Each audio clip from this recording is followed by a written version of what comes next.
கன்னியாகுமரி மாவட்டம் இந்து அறநிலையத்துறை கட்டுப்பாட்டில் உள்ள குளித்துறை தேவிகுமாரி மகளிர் கல்லூரியில் பிரமத பேராசிரியர்கள் மாணவிகளை சேர்க்கையின் போது வேறு கல்லூரிக்கு செல்ல கூறி மாணவிகளுக்கு அழுத்தம் கொடுப்பதாக பாஜக குற்றச்சாட்டு. உடனே நடவடிக்கை எடுக்காவிட்டால் போராட்டம் நடத்த போவதாக அறிவிப்பு. கன்னியாகுமரி மாவட்டத்தில் இந்து அறநிலையத்துறை கட்டுப்பாட்டில் குளித்துறை பகுதியில் தேவிகுமாரி மகளிர் கலைக்கல்லூரி செயல்பட்டு வருகிறது. 1000க்கும் மேற்பட்ட மாணவிகள் பயின்று வந்த இந்த கல்லூரியில் தற்போது 500க்கும் மேற்பட்ட மாணவர்கள் பயின்று வருகின்றனர்.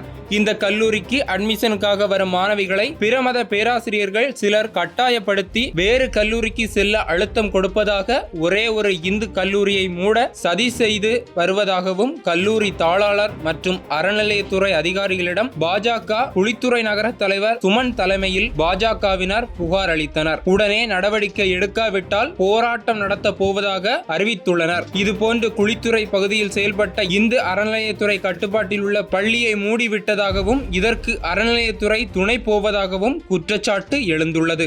குளித்துறை நகர்ல தேவிகுமாரி கலைக்கல்லூரி குளித்துறையை சார்ந்தது மாணவிகளுக்கான கலைக்கல்லூரி. இது இந்து அறநிலையத்துறையின் கட்டுப்பாட்டில் உண்மையிலே சில வருடங்களுக்கு முன்பாக மிகவும் ஒரு பெரிய கலைக்கல்லூரி. மாணவ செல்வங்கள் கிட்டத்தட்ட 1200 பேர்கிட்ட இங்கே பயின்றுட்டு இருந்தாங்க. ஆனால் இன்னைய சூழ்நிலையில 500-550 மாணவர்கள் தான் இங்கே பயில்றாங்க. உண்மையிலே இந்த சீர்கேடு காரணம் என்னன்னு கேட்டால் அங்கே இருக்கிற அதிகாரி, அங்கே இருக்க அலுவலக அதிகாரி மற்றும் அங்கே இருக்க ஸ்டாஃப், இவங்க நிறைய பேர் இந்து அறநிலையத்துறை கல்லூரியாக இருந்தால் கூட மாற்று மதத்தினர் நிறைய பேர் அங்கே வேலை பார்க்குறாங்க. உண்மையிலே மாணவர்கள் புதுசாக அங்கே சேர போகிற டைமில் அவங்க கேட்குறாங்க, உங்களுக்கு வேற கல்லூரி இல்லையா? குண்டுச்சட்டியில் எதுக்கு குதிரை ஓட்டுறீங்க? இந்த கல்லூரிக்கு எதுக்கு படிக்க வாரீங்க?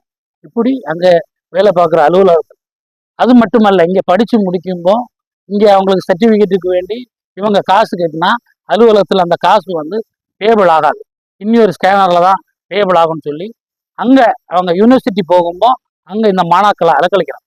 இப்படி மாணாக்கள் அலக்களிக்கும்போ அவங்க இனி வேற ஒரு மாணாக்களுக்கு இங்கே படிங்கன்னு உத்வேகம் கொடுக்க மாட்டாங்க.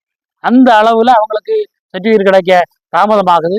100-200 ஃபீஸு கொடுத்து கட்ட வேண்டிய அந்த இதெல்லாம் 3000-4000 பெனால்ட்டியோடு அடைக்கிறாங்க.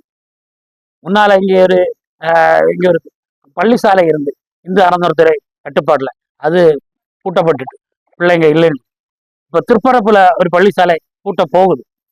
அருமையான முறையில் கன்னியாகுமரி மாவட்டத்திலே மிக சிறந்த ஒரு பெண்கள் கலைக்கல்லூரின்னு சொன்னால் தேவிகுமாரி கல்லூரி. இந்த கல்லூரியும் இப்போ கிட்டத்தட்ட அடைக்கிற ஒரு சூழ்நிலையில வந்துட்டு. காரணம் இங்கே வேலை பார்க்குறவங்க உண்மையிலே உடனடியாக இன்னைக்கு நாங்கள் அறநிலையத்துறை ஆணையாளரை சந்திச்சு அவங்களுக்கு மனு கொடுத்துருக்கோம். உடனடியாக அவங்க ஆக்ஷன் எடுக்கிறேன்னு சொல்லியிருக்காங்க. அவங்க இது எடுக்கிற தவறும் பட்சத்தில் நாங்கள் பாரதிய ஜனதா கட்சி சார்பாக பெரிய மக்களை திரட்டி பெரிய ஒரு ஆர்ப்பாட்டம் நாங்கள் போடுவோம். உண்மையிலே இந்த கல்லூரியை மீட்டெடுத்து அதை முன்னெடுத்து கொண்டு போக வேண்டியது நம்ம கடமை. அதனால எல்லாரும் ஒன்று சேர்ந்து பாடுபடுவோம்னு கூறி விடைபெறுகிறேன்.